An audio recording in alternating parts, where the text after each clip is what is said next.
Hey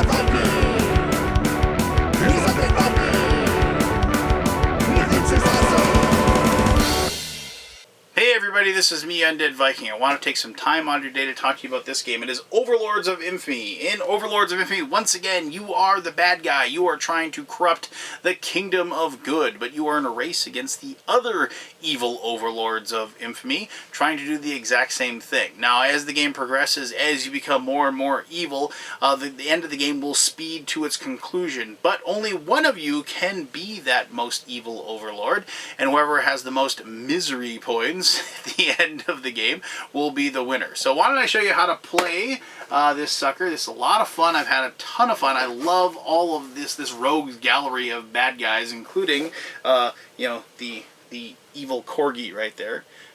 But anyway, his name is Waffles. But anyway, so yeah, so I'll show you how to play the game. We'll come back here and I'll tell you why I have been digging on this game as much as I am. Alright, cool.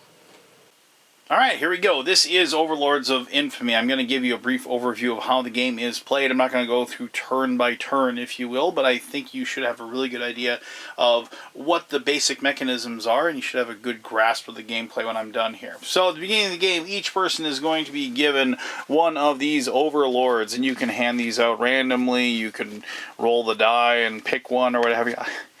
Waffles. And after you take your particular hero, like let's say you took the Menace in Metal, if you will, then you are going to get their starting spot. Now, each one of these starting spots is, you know, like is for each one of the villains, if you will. I've gone ahead and actually already taken the Menace in Metal. You'll notice that it is the icon that you're going to be looking for is that he is a scrap guy. So you can see, like, he likes scrap and he has an affinity for scrap. Basically what that means is if you collect scrap, he gets an extra resource when he collects that particular scrap. And so, like, you know, this Mistress Deep Gills here, her affinity is water, so she get 2 water when she grabbed water. You know, and you can see, like, there's this water space over here, that's where she is. But anyway, so then everybody's going to have a player board where they're going to keep their active plots and completed plots, all the resources and so forth. And then they have, like, a special ability, like his is basically that normally people have lackeys, which are these little meeples or whatever, and there's this hero that's in the middle of the board, and he can move around and attack people depending upon how evil people are being. I'll explain that in just a little bit. But normally, when the hero lands on lackeys, he kills them, basically sends them back to your pool, and you got to recruit more people. But in the case of the Menace in Metal, he gives them armor, and so they just go back to his barracks. It's his little special ability, and each one has like a little special ability that, you know, they break the rules. Like Lord Aether, once per turn, Lord Aether may trade 2 of the crystal resource for any 1 basic resource. It doesn't cost an action point, so it's just, you know, a way to break the rules. And I love the variable player abilities. I think it's one of the cool things about games, and I like the fact that, you know, they've made it asymmetrical a little bit, you know, so you can kind of work out a strategy dependent upon your leader, your overlord, if you will. To begin with, each person gets 3 lackeys. They earn their barracks, which is, you know, this little, like, kind of spot that has all the buildings or whatever. And the game progresses pretty easily. To begin with, each person's going to get 2 of these knavery quests. These are your plots to take over the world and increase your evilness and your infamy, if you will. And there's this infamy track. Each time you complete any of these particular plots, knavery is the easiest, villainy is middle, domination is the max. You will go up 1 on the track, like so. It is possible, like, if you feel like your plot, your evil plot, like the one that you're using, you just can't get. It's just like there's no way you're going to get the resources together for it, or for whatever reason.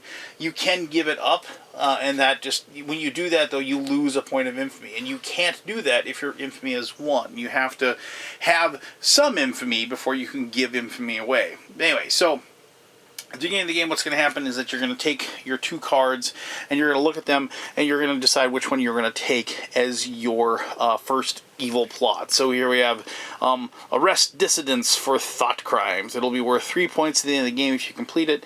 And you can see here are the 3 things that you need. You need a scrap, you need food, and you need one of those crystals. And as soon as you have those resources, you can then immediately turn it in for those points. And then you would go up 1 on the Infamy track, and then you get to draw 2 more new plots and pick one.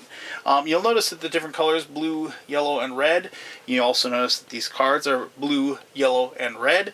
As you probably guess, you have to be at that level to be able to take the higher level quests. So, like, that's where you arrest dissidents for thought crimes. Okay, that's kind of neat. But they're all quests like this. Produce an addictive and drawn-out television program, then cancel it before the finale. So... yes, this game does have a whimsical, tongue-in-cheek type of humor that I actually really enjoyed. There's plenty of games out there where the evil is gritty and horrible and awful, but I like the fact that this one, yes, you're still evil, but you're more of like a cartoonish supervillainy, which is kind of nice. But anyway, so want to know how to keep a fool in suspense for years? You know, so like little flavor text and things like that. And the cool thing is that when you turn these in, part of the rule states that you're supposed to say this in the most diabolical voice you possibly can use. So you're like, produce an addictive and drawn-out television program, then cancel it before the finale. You know, something like that. So have fun with it, right? You're having fun. So like, let's say you get done with those and like you move up into this. So like, we'll just show you a couple of villainy ones here just so you can kind of see the different stuff you'll have. So here we have revert language to a series of guttural noises. I kind of like this one. I wanted to show it to you on purpose. So it randomly ended up at the top of the pack there.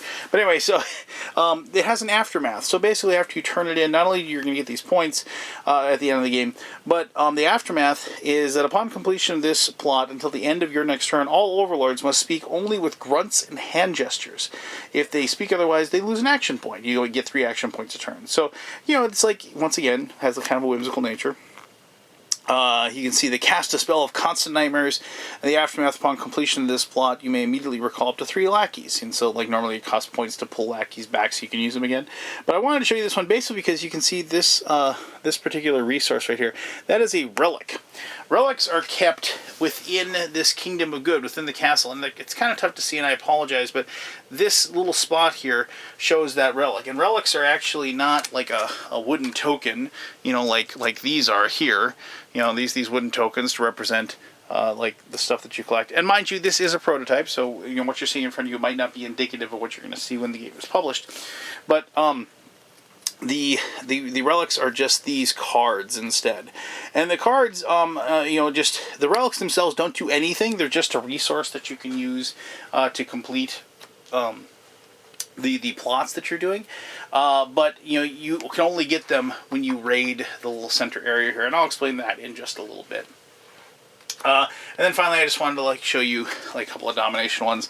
And so now you can see like these are tons of points. So like 21, you know, 18.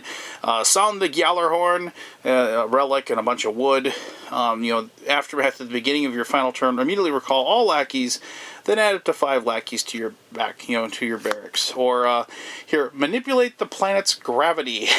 You know, upon completion of this plot, overlords may not commit any acts of espionage nor activate an aftermath until after the next world event card is resolved. I'll explain how world events work and also acts of espionage a little bit. But you can see 21 points and all of these resources that you're going to... And notice these are actually lackeys, so you actually have to give up lackeys. You're slaughtering them to complete the quests and things like that. And I should mention that you do send lackeys out into the world to do things for you. If you have a plot that requires lackeys to complete, you actually have to use lackeys that are in your barracks, not ones that are out in the world. So, anyway, so when your turn comes around, what you're going to do is you have several different options for actions. You can harvest resources on a location. Like, and each player begins with the spot that they can harvest. Like, you know, the scrap guy has scrap, water has water, and so forth. And you can see there's this little spot here that shows, you know, those resources that you can collect. And if you do harvest a resource, you just put one of your lackeys on the spot. When you harvest a resource, you're like you're plumbing the world for its goods. And what happens then is that you actually do increase this world tension down here. Anytime you complete a plot or and depending on the level of plot, it's like 1, 2, and 3. You're going to increase the world tension by a certain number amount. Anytime you harvest a resource, and if you do harvest resources 3 times, you'll increase it 3 times. You increase this world tension. Now, the reason why this is important is because you'll notice that the 3, the 6, and the 9 here are a different color. If the tension marker either lands on one of these numbers or gets past it, on the next turn, the next player is going to be able to move the hero that's sitting in the middle of the board. And what they're going to do is they're going to roll this die, and see, it says 2 here. And this die has only 1 through 4 on it. There's 1 1, there's 1 4, and there's 2 2s and 2 3s. And then they're allowed to move the hero. Now, moving the hero is important because of the fact that it allows you to affect the other players in some bad way. If they land on somebody else's lackey, they'll kill the lackey, as I mentioned before, and they'll send it back to the pool of the person, unless they have a rule that says differently. If they land on a tile, like I've explained how tiles get exploited, but as the game plays, like, you'll be placing tiles down. If they land on a tile, they will take a resource from the tile, and then they will liberate the tile and have it and pull it off of there. If they land on a tile with a lackey, they just kill the lackey, and you know, then they'll return with the resource as well. And they go back into the middle, so it isn't something where, like, if they get in there and start messing with you, they're there forever. Once they've affected a spot, they will then you'll, like, go back, because they bring back the resources. And the cool thing is that when they do take resources, they do drag those back and they put them in the castle. And until there is 6 resources, those resources stay there. As soon as there's a 6th resource, you just wipe it clean and then it's gone. But those resources will sit there. And that allows people to, like, send their lackeys in there, and you have a possibility of stealing those and bringing those back, which is also pretty cool. If you should somehow get the hero on your stronghold, your overlord base, if you will, you lose half of the resources that you have in that spot, and that you have total on your board. So you don't want that to happen. You want to try to prevent that from happening. Now, if this particular world tension marker ever goes to 10, like so, you're going to have a world event happen. And these are important because the game lasts a certain number of world events depending on the number of players. More with more players, less with 2, more with 4. And so when that happens, you will turn a world event, and these things usually have some sort of effect. So PC load letter. PC load letter? What's that? What the heck does that mean? Enraged by the indecipherable error message, you destroy a piece of malfunctioning equipment. The active overlord discards 2 basic resources of their choice. And so it's something, you know, never anything good. Sometimes they have, like, a lingering effect, or things like, here we have a decrease their infamy by 1. An overlord with 4 or more lackeys must discard their lackeys until they only have 3. Let's see here. Here is an example of a card that has a lingering effect. During the next turn, overlords may not commit acts of espionage or use plot aftermaths against overlords of the opposite gender, because a wizard casts the love spell. The overlord character, not the player. And so, like, you have to look at the gender of the different characters, and they're very obvious, obviously. But anyway, so well, I mean, I guess, you know, I mean, the menace and metal, I mean, that could be a chick. But I mean, I think we can all agree that this is probably female, if you will, you know, so forth. But I mean, regardless, you understand how those work, and I guess if you have arguments about that, you can argue about it at the table and figure out what happens. But so that's what happens with the world events. And like I said, after, like, the last world event is turned over, I think with 4 players, it's, if I remember correctly, it's like 14 or 12. I'm gonna have to go look at the rules to see what it was. But when that happens and the last world event gets turned over, everybody gets one last turn just to kind of, like, mine for the last few points they possibly can get, and then you'll figure out who won, determined by the number of plots they've completed and plus resources and stuff they still have, which are also worth a little bit of points as well. So one of the other things you can do is, as I said, you can exploit the land. What you do there is you just take 2 tiles, you look at the 2 tiles that you have, and so like this tile is another scrap, so we probably don't want that if we're the Metal Menace. But this one, it has these 2 spots. It's both a village where we can get lackeys, and it also is this where it's like energy or what have you here. So it's it's called Spark Tech. I apologize, but so then you just place that on the board, so you can go ahead and just place it like so, and now you have another area that you can then get resources. Now this does not increase the world tension that's there, but I mean as soon as you start harvesting the resources, you can do that. Now on your turn, you can put a lackey both here and there to collect both that lackey and the resource, and you can do that. Now if you build out to actually connect to these tiles here, you can't put anything over these tiles. And I should mention also, once you have your entire area filled, you can't put another tile down. You can't stack another tile on top of another one to destroy it. You can get them removed via the hero or like different world events and what have you, but normally you can't. But these contested areas here have like just resources as well, places that you can go ahead and use, but you have to have built out to touch it. Now this one, in this case, I could touch this one that has food on it, but that doesn't mean I can touch this one or that one. So but I would be on my turn be able to take one of my meeples and place it on there. Now if somebody else built out here, I'll just grab a couple tiles here. If somebody else built out to that location like so, they would be able to go ahead and put that on there, and they actually just take out my guy and kill him and take over that spot. It should be mentioned that if you already have one a meeple on a contested spot, you can't put another lackey or meeple on another contested spot. You have to pull that one back or lose it off that spot for whatever reason for that to work. But the contested spot are basically there to kind of separate the different areas of each player, but also just in case you just get bad luck and you can't get a certain resource other than lackeys, you have the ability to build out to that spot and at least then be able to use that. Now, alternatively speaking, you do have to build out to touch the castle in the middle, like so, to be able to then go here and steal like one of the relics by putting them on there. Once you're touching, though, you have access to all the relics and also the middle as well.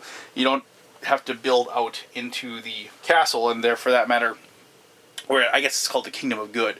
For that matter, you can't do that anyway. But so you can then use that, your actions, which cost 2, not normally 1, 2 to steal that or to steal the resources in the middle. Now on your turn, one of the things that you can do, and I shouldn't have used a blue one for that. I should use a green one. Whoops, sorry. On your turn, as an action, one action, you can call back one of your lackeys back to your barracks, like so, or you can use all 3 of your action points. Say, like you had gotten all of these guys out here, like so, and you have 4 of them out there. And if you use 3 action points, you can pull back all of your lackeys all at once, no matter how many you have out there. You have a maximum of 6, but if you had all 6, you could pull them all back, and they would go back to your barracks, like so, and ready to be used. Once they are out and they take the resource that you collect, they can't do anything else. You've got to pull them back before you can send them out for another action. Pretty straightforward. So anyway, so after you use up your different action points by harvesting resources or building out or what have you, or collecting relics or stealing from the kingdom, and I should mention, I apologize, if there are resources in the middle, say like, they had stolen this one, like this metal here, like so, and that was in there, the wandering hero has to be away. It can't be at the castle to steal. But if it is, then you could go ahead and place it in there. Obviously, it's a very dangerous spot for your lackey to be, because of the fact that all it has to do is, go back, and he's right there, and he's going to take out your lackey. But in a lot of ways, lackeys are cheap and easy to find, and getting a bunch of resources for taking over the Kingdom of Good is a pretty good idea as well. So, the last thing I want to talk to you about is the acts of espionage. Now, you have different acts of espionage that you can use, and these are things that you can directly affect the other players by using. Acts of espionage, what you have access to, is directly associated with how infamous you are as a leader. So, for espionage actions, level 1, you can just glean intel. So if you're level 1, You have to have at least one lackey in your barracks, and you don't discard the lackey, but you can view whatever somebody's nefarious plot, whatever their active plot is, because you put your active plot here and your completed plot's there. So if this person had, like, this active plot right there, you could look at it, and then you would have knowledge of what they're working towards. You can't show it to anybody else, you can't talk to anybody else about it, but at least you would have knowledge of what they're going for. Level 2 is Infiltrate. You place your lackey on an unoccupied space on an opposing Overlord's map tile. Oh, and I should mention that the only way you can use espionage actions is if you are attached to contested tiles and somebody else is attached, and the other player is attached to the contested tile as well. So like these two could interact, but like if this one, red, hadn't touched this one, you wouldn't be able to do that. Or if you're attached to the Kingdom of Good through one of these tiles, and somebody else is attached to the Kingdom of Good. So if they were like here, here, and here like that, now green, our Menace and Metal would have the ability to use espionage on blue and also yellow up here, but they couldn't do it to red because they weren't connected.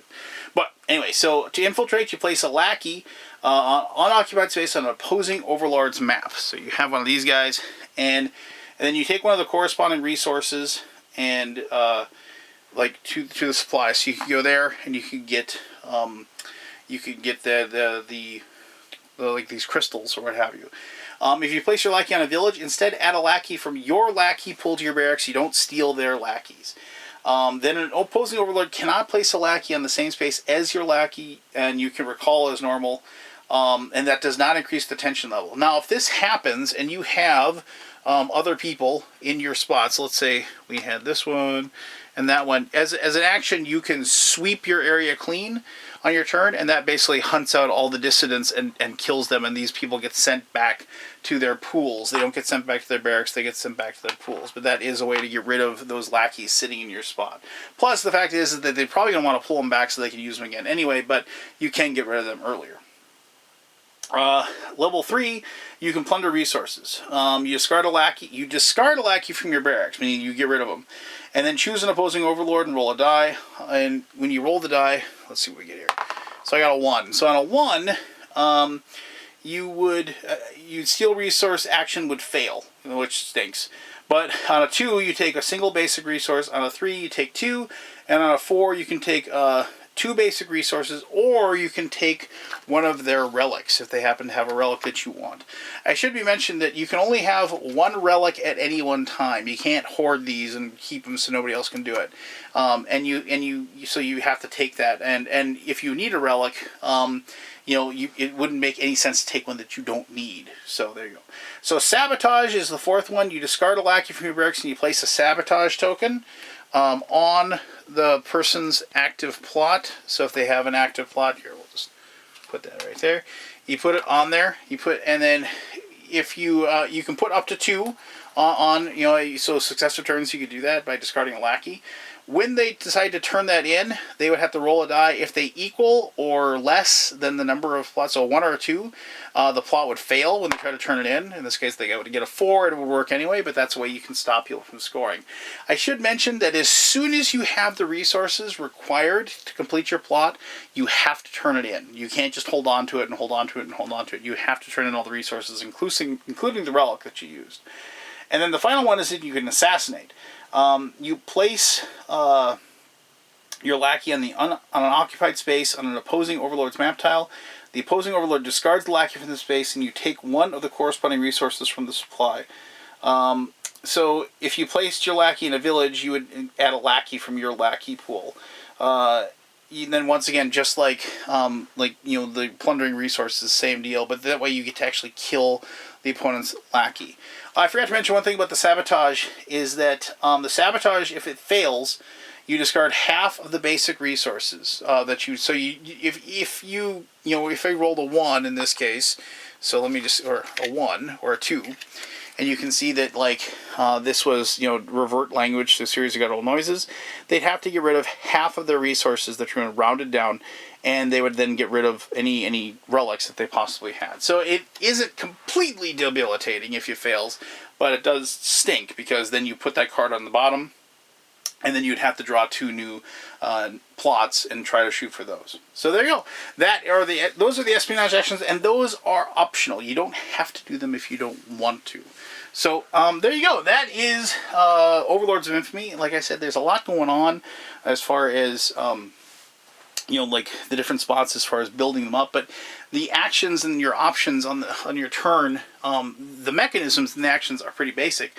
But it is, you know, the whole process of being able to kind of build up your home turf, and like, because like usually like you don't want to move out, just that you kind of build up your home turf for a little while and try to maybe like, you know, be able to take care of the resources. But eventually the whole thing is that you can't just turtle, because of the fact that you need relics eventually. If you just sat there and did knavery plots over and over again, which theoretically you could, you're just not going to score many points doing that. Otherwise, because the other people are going to be taking like getting 20 or, you know, 18, 17 points a pop, whereas you're getting 3, and they're going to be getting more points and doing more with what they do. And remember, the world events affect you, you know, will affect you like, well, not, I mean, sometimes the world events are only for people in the lead, but they still, a lot of them will affect you even if you're just kind of turtling and staying behind. So you need to attach yourself, you need to put yourself out there to like risk, you know, having people use those espionage attacks on you, but it's worth it, because of the fact that you need those points before the game is over. And this is another one of those games that doesn't have like a set, like, oh, this is going to last 8 turns. No, I mean, it depends on how quickly you are messing with the world tension and how quickly that scale goes up. And because of the fact that the players are kind of in charge of that, they do have the ability to make the game last longer or get over quicker, depending upon what their plans are. So, well, there you go. That is how you play Overlords of Infamy. Now, let me tell you more about the game in my conclusion. You know, ever since I played the game, I think it was Wizardry 4, where you actually got to play the evil wizard that you killed in Wizardry 1, and like they worked their way from the bottom level of the dungeon to the top to wreak their revenge. I've always loved the idea of reversing the roles and me playing the bad guy, and I think a lot of people like that. If I was ever a professional wrestler, which will never happen, I'd always want to be the bad guy, because they get the best roles, man. They get to like rub their hands maniacally and say, "Mwah!" And the whole idea of the board game, the theme of being the bad guy and trying to take over the world or what have you, is a theme that has been visited time and time again, and with mixed results. There's games like Dungeon Lords out there that are really good, and there was a game like called Mwahaha that came out like, you know, good 5, 6, 7 years ago that was pretty awful, actually. And I'm really glad to say that Overlords of Infamy is on the preceding side of that. It is an excellent game of being the bad guy. I mean, at its heart, it is a resource collection and a really good actual, like, kind of civilization game where you're kind of building up your base, you know, and going through those tiles and placing it down. Now, I didn't show you some of the tiles, but there are actually things you can do. There are, like, these trap tiles and stuff that you can use, that you can place in your home area that are, like, to protect yourself against the hero and things like that. So there are other things out there than just resource tiles, which is cool, because, I mean, once again, anything where you can kind of, like, make choices and add and, like, kind of make your own little home area into what you want it to be, you know, and like make it well-rounded, focus on one thing, so on and so forth. Do you want to race to the castle so you can open up a path there right away?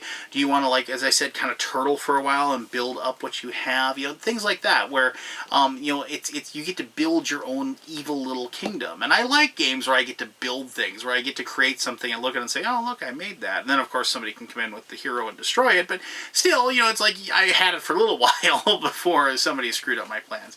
I mean, other than that, I mean, mechanically, it's sound. None of the overlords are overpowered. They all have really good abilities. I never felt like any of them really were bad characters in any way. And I love games that give me player powers, like different players and different abilities and what have you. I dig that.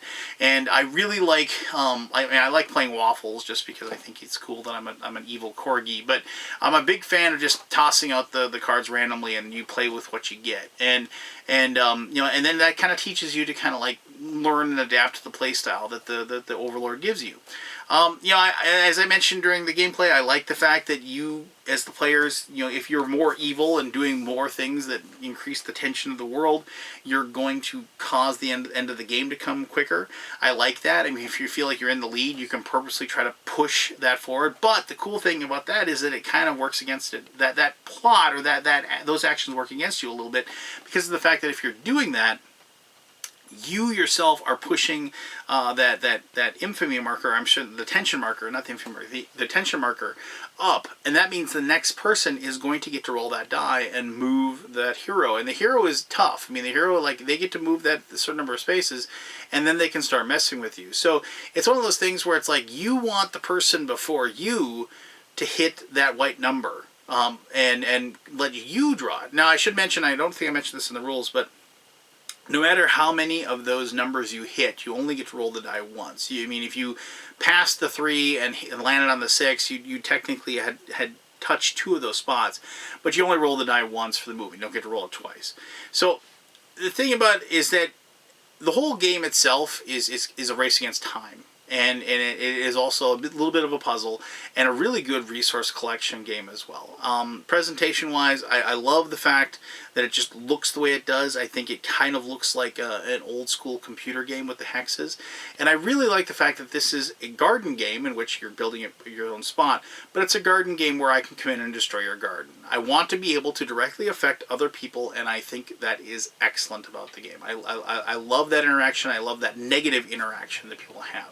And this is a game obviously with negotiation and be able to table talk and what have you, and it opens up another level where people can say, we need to get this guy, I think he's got too many points, or he's doing too well, let's grab him, that sort of thing. And you can work against a certain player, and that is part of the game, and I think it's a very good part of the game as well, that the people are actually discussing the process of the game and where they're at and what they need to give themselves the best chance to win. So for all of those reasons and more, I can't recommend Overlords of Infamy enough. I've had a ton of fun in my gameplays of it. My daughter's had fun, my gamer group's had fun, and I think that if you like being the bad guy, I think this is one that you're definitely going to want to pick up. So if you have any questions about it, please ask away. I'll answer those to the best of my ability.